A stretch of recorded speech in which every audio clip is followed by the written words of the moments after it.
5 News reporter Russell Jones has the latest now from downtown Fort Smith. So, Russell, what's happening out there now? Well, Darren, the streets out here near this scrapyard fire are now open, as well as a nearby railroad track. They were closed for about 3 hours this afternoon as firefighters try to get this fire under control. And investigators say the victim is 54-year-old Rita Collins, and that when she didn't show up to work at Lowe's this morning, officers were called out to check on her. Police say that they found 2 words, cousin, and a word now believed to be Maxie, written in blood on the floor of Collins' home. Let me show you something else that's dangerous.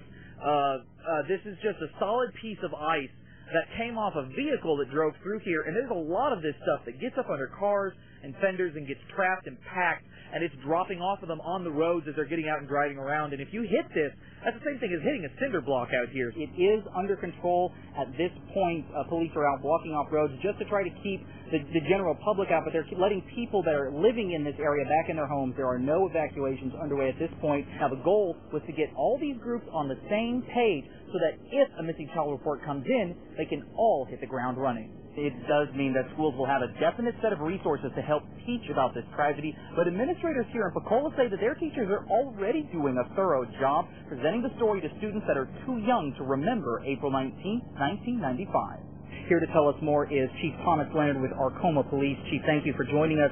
Real quick, bring us up to speed. What do we believe caused the fire at this point?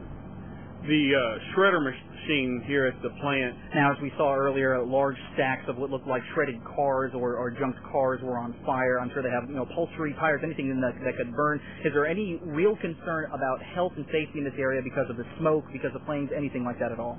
The smoke is doing exactly what we'd want it to do. We've got Natalie White Van Buren-Zone as well as Russell Hance from Survivor Samoa that are going to be out here tonight meeting fans, signing autographs. Guys, so great to have you in town. Just tell us, what are you excited about tonight? Well, I'm in the great state of Arkansas. I get to have some good pizza and some beer. Natalie, you think they're going to enjoy getting a chance to meet Russell? Absolutely. Russell is an amazing strategic player. What can they not love? So, yeah. Yeah, that's one of the things I wanted to ask definitely Russell about is, you are back on Heroes vs. Villains after being called one of possibly the best people to play the game of Survivor for your appearance in Samoa. Talk to me about how that reputation has changed your life after you got off Samoa. Yeah. Live at the Fort Smith Police Department, I'm Russell Jones for 5 News. How would Oklahoma authorities be involved in this? Would they not be called in on a search like this? They are, especially in a search this large in which they're dealing with a child who was supposedly abducted. Oklahoma authorities would be notified. They'd have bolos that would go out and they would get involved in the search as well. Because of the timing of this drill, though, they weren't able to actively participate in today's exercise at least, but they would be involved in a normal situation. Okay. All right, Russell. Thanks very much.